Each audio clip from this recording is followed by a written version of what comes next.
के Saini PGT mathematics government senior secondary school Khori district Rewari आपका इस एजुसेट प्रसारण में स्वागत करता हूँ।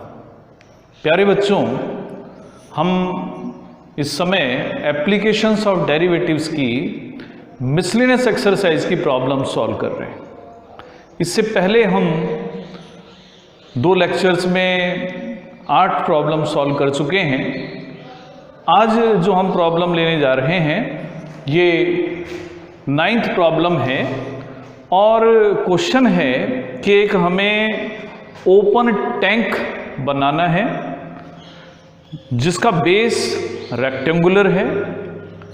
उस टैंक को बनाने की जो कॉस्ट है, अगर बेस की बात करें तो उसका बेस कंस्ट्रक्शन का कॉस्ट है ₹70 पर स्क्वायर मीटर, यानी 1 स्क्वायर मीटर बेस बनाने का खर्चा है 70 रुपये और उसकी दीवारों को बनाने का खर्चा है 45 रुपये पर स्क्वायर मीटर। अब हमें ये बताना है कि अगर उस टैंक का वॉल्यूम 8 क्यूबिक मीटर फिक्स है तो जो टैंक है उसकी डायमेंशंस कैसी रखी जाएं जिससे कि कंस्ट्रक्शन ऑफ कॉस्ट हमारी मिनिमम हो जाए। तो इसके लिए मान लेते हैं ये बातें हमें गिवन हैं कि डेप्थ 2 मीटर है, वॉल्यूम 8 क्यूबिक मीटर है, cost of construction of base is ₹70 पर स्क्वायर मीटर और cost of construction of walls is ₹45 पर स्क्वायर मीटर। और हमें फाइंड करनी है कि लीस्ट कॉस्ट क्या हो। तो निश्चित रूप से कॉस्ट हमारी लीस्ट होगी अगर जो कंस्ट्रक्टेड एरिया है वो मिनिमम होता है तो इसके लिए मुझे इस टैंक का जो एरिया है वो मिनिमाइज करना है। तो इसके लिए हम मान लेते हैं कि जो लेंथ है वो L, ब्रेड्थ B है क्योंकि रेक्टेंगुलर बेस है।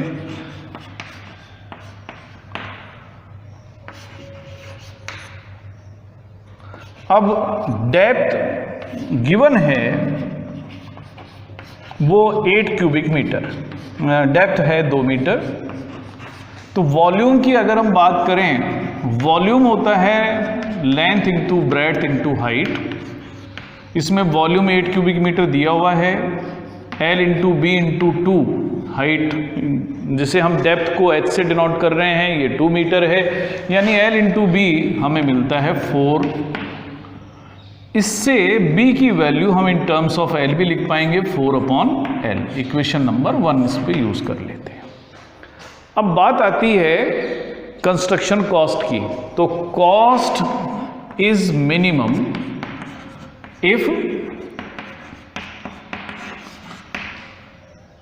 Surface area of tank is minimum. और सरफेस एरिया आप जानते हैं कि क्योंकि जो बॉक्स है क्यूबॉइड शेप का है तो एरिया क्या होगा, पहले हम एरिया फाइंड कर लेते हैं। एरिया होगा बेस एरिया, बेस एरिया का मतलब होगा L इंटू बी।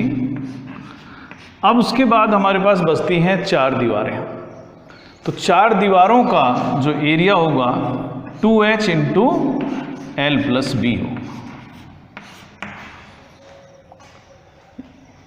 इसमें L into B plus 2H, B को भी हम 4/L यूज कर सकते हैं।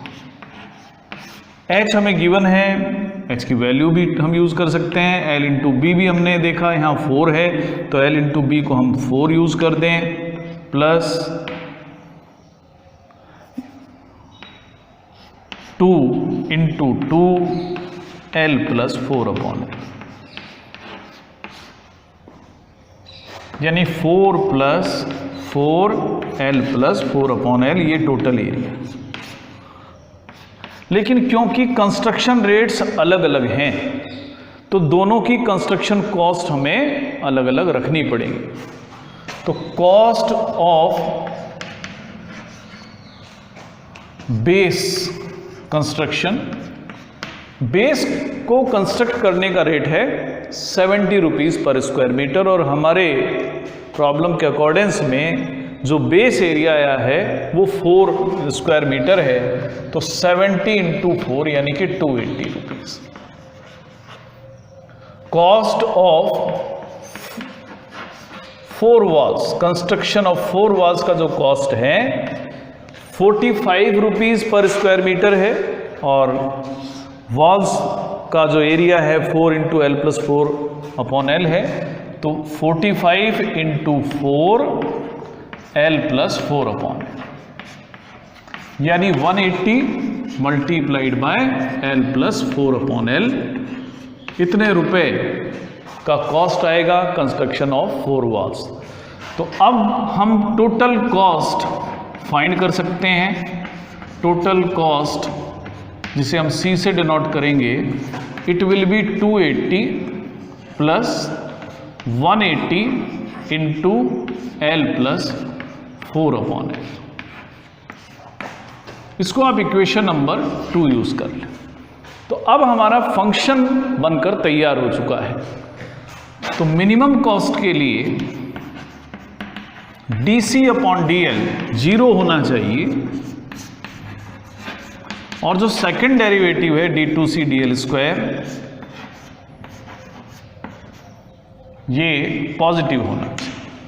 तो DC अपॉन DL यहाँ होगा 280, तो कांस्टेंट है, इसका डिफरेंशिएशन 0 होगा। 180 को हम देखते हैं कांस्टेंट होने की वजह से, L का L के रिस्पेक्ट में डिफरेंशिएशन 1 होगा, और 1 अपॉन एल का differentiation minus 1 upon L square होगा, तो यानी -4 upon L square. DC upon DL को अगर मैं 0 कर देता हूं तो हमें मिलेगा, अब 180 तो 0 होगा नहीं, 1 - 4 अपॉन एल स्क्वायर ही 0 होगा, या 1 = 4 अपॉन एल स्क्वायर होगा। एल स्क्वायर की वैल्यू 4 होगी। अब एल स्क्वायर की वैल्यू 4 होगी तो एल की 2 वैल्यूज मैथमेटिकली पॉसिबल हैं, +-2, लेकिन एल की वैल्यू क्योंकि एल लेंथ है नेगेटिव नहीं होगी, तो एल की वैल्यू होगी 2, तो एल हमें मिल जाएगा 2 मीटर। अब जब एल 2 मीटर है तो उस समय जो कॉस्ट है या तो मिनिमाइज होगी या मैक्सिमाइज होगी। अब मिनिमम है कि मैक्सिमम है, इसके लिए हमें जो इक्वेशन 3 है इसको भी डिफरेंशिएट करना पड़ेगा। तो इसके लिए मैं सेकंड डेरिवेटिव लेता हूं D2C अपॉन DL स्क्वायर।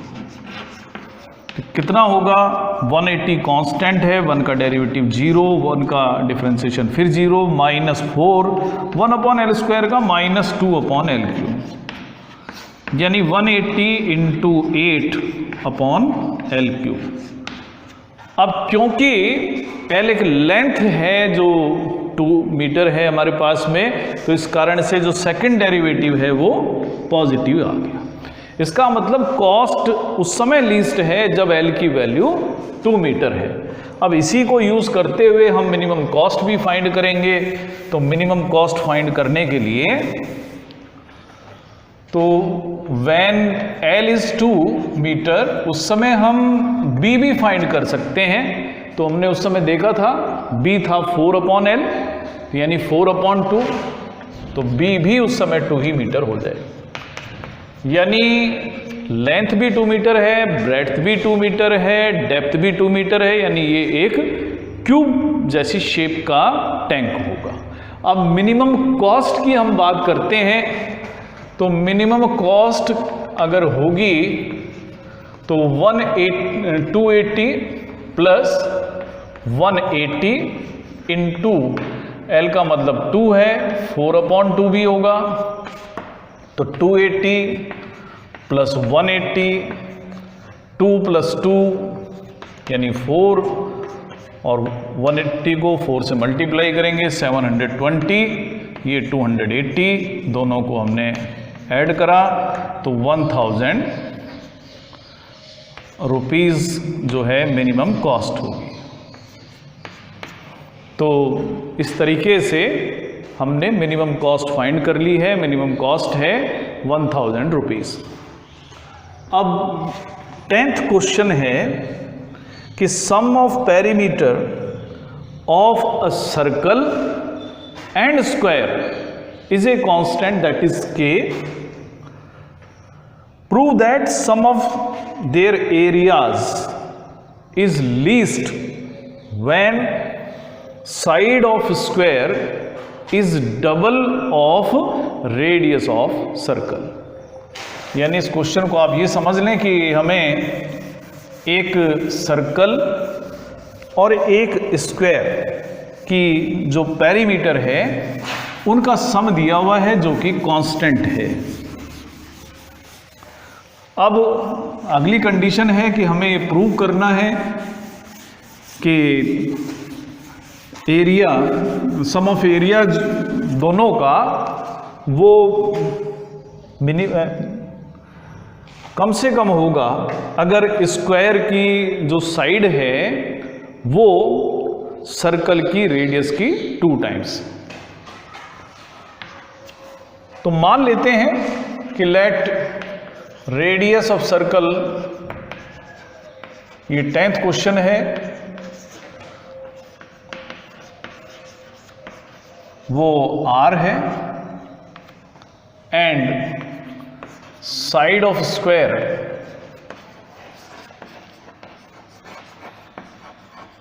ये a।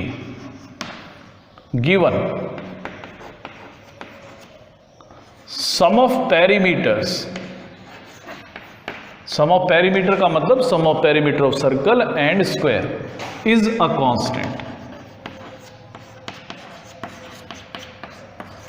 तो पेरीमीटर ऑफ, अगर हम सर्कल की बात करते हैं तो उसके सरकमफेरेंस का मतलब है 2πr प्लस स्क्वायर की साइड a है तो जो उसका पेरीमीटर होगा 4a होगा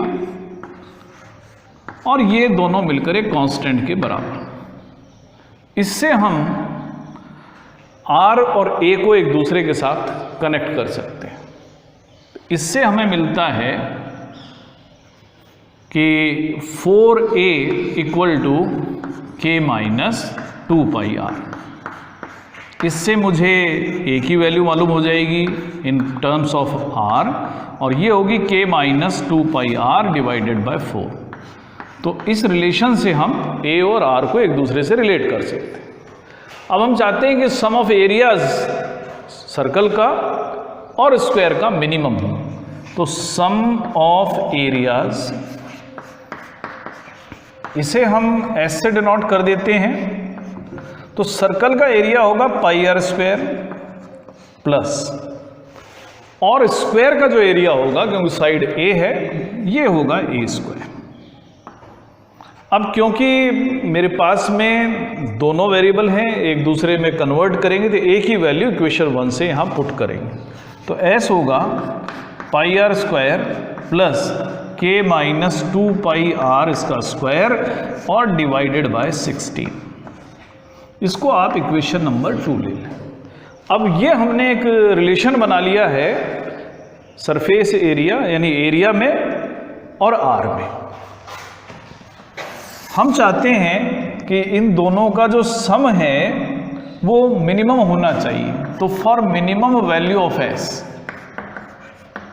s की मिनिमम वैल्यू के लिए जो फर्स्ट डेरिवेटिव है ds बाई dr वो 0 होना चाहिए और सेकंड डेरिवेटिव पॉजिटिव होना चाहिए। फिलहाल ds बाई dr की बात करते हैं। तो ds by dr pi constant है तो 2πr होगा, 1/16 कांस्टेंट, k माइनस 2πr का जो स्क्वायर है उसका डिफरेंशिएशन करेंगे तो ये होगा 2 इंटू k माइनस 2πr। अब k माइनस 2πr का डिफरेंशिएशन फिर करते हैं, k का डिफरेंशिएशन 0 होगा, माइनस 2πr का डिफरेंशिएशन करेंगे तो ये माइनस 2π। इसको थोड़ा सॉल्व कर ले, 2πr 2 इंटू 2 4 डिवाइडेड बाय 16 तो माइनस 4 ये आएगा π/4 इंटू k माइनस 2πr। और सॉल्व कर देते हैं तो 2πr minus πk/4 plus 2 pi square r divided by 4, यानी pi square r divided by 2। ये फर्स्ट डेरिवेटिव है। इसको आप इक्वेशन नंबर 3 डाल। ds बाई डी आर को 0 के बराबर रखकर हम r की एक वैल्यू फाइंड कर पाएंगे। तो ds बाई डी आर को 0 के बराबर रखते हैं तो हमें मिलता है 2 पाई आर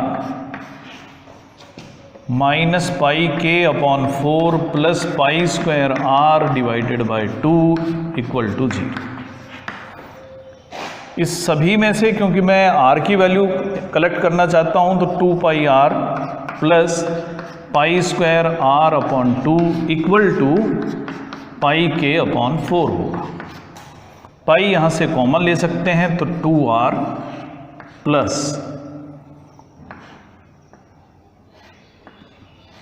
r भी आप यहाँ से कॉमन ही ले लें इकट्ठा ही, तो हमें अगर r भी कॉमन ले लिया, पाई भी कॉमन ले लिया, तो पाई r कॉमन लेने के बाद यहाँ बचेगा 2 प्लस पाई अपॉन 2 और यहाँ बचा है पाई के अपॉन 4। दोनों साइड्स को हम पाई से डिवाइड भी कर देते हैं। दोनों साइड्स को अगर हम पाई से डिवाइड करेंगे तो r into 2 plus pi by 2, पाई से हमने डिवाइड कर दिया है तो k बाई 4। अब इससे और सॉल्व कर लें, 2 एलसीएम लें तो 4 plus pi equal to k upon 4।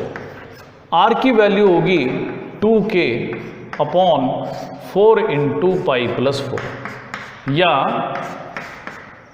जब सॉल्व करेंगे तो k by 2 into pi plus 4, ये वैल्यू आती है r की in terms of k, equation number 4। यानी जिस समय r की वैल्यू ये होगी k upon 2 into pi plus 4, उस समय सम ऑफ एरियाज या तो मैक्सिमम होगा या मिनिमम होगा, इनमें से कैसा होगा वो हम सेकंड डेरिवेटिव की हेल्प से बताएंगे। अब इसके लिए मैं सेकंड डेरिवेटिव फाइंड करता हूँ, d2s upon D R square. Equation 3 को हम 2 पाई r का डिफरेंशिएशन 2 पाई होगा, पाई के अपॉन 4 पूरा ही कांस्टेंट है तो डेरिवेटिव 0, पाई स्क्वायर बाई 2 एक कांस्टेंट है और r का डेरिवेटिव r के रेस्पेक्ट में 1 होगा। अब क्योंकि यहाँ पर सभी टर्म पॉजिटिव हैं तो r जो मर्जी हो ये टर्म हमेशा पॉजिटिव ही हो, यानी कि s इज लीस्ट, जिसे हमने कहा सम ऑफ एरियाज, कब है जब r की value k upon 2 into pi plus 4। जिस समय रेडियस इतनी है तो अभी काम हमारा आधा ही है, हमें प्रूव करना है कि एरिया हमारा मिनिमम तब होगा जबकि साइड ऑफ स्क्वायर इससे डबल होगी। तो अब a की बारी, तो a कितना है वो हम फाइंड कर देते हैं। a होगा k माइनस 2 पाई, r की वैल्यू है k upon 2 into pi plus 4। ये हमने r की वैल्यू रखी है और इसको डिवाइड हमें करना है 4 से, तो 4 से हम इसको डिवाइड कर देंगे यानी 1/4। k माइनस 2 पाई r की वैल्यू हमने यहाँ से पुट कर दी। अब 2 इंटू पाई प्लस 4 हमने एलसीएम लिया है, मल्टीप्लाई करेंगे 2k into pi plus 4 minus 2 पाई के, डिवाइड करना है 1/4 से। जब हम सॉल्व करेंगे तो 2 पाई के प्लस 8k माइनस 2 पाई के upon 4 into 2 into pi plus 4। तो 2 पाई के और 2 पाई के को तो जब हम सम करेंगे तो 0 हो जाएगा। हमारे पास 8k, ये a की वैल्यू आ रही है 8k upon 8 into pi plus 4, या आप इसको लिख सकते हैं k upon pi plus 4, equation number 5। अब आप इक्वेशन 4 और 5 को कंपेयर करें। रेडियस है k by 2 into pi plus 4 और साइड है k/π+4, यानी कि सरफेस इनका जो सम ऑफ एरियाज है वो लीस्ट है, जबकि side of square is double of radius. आप देख रहे हैं इन दोनों में 2 टाइम का फर्क है, और यही हमें प्रूव भी करना था। अब हम क्वेश्चन नंबर 11 अब लेंगे आज।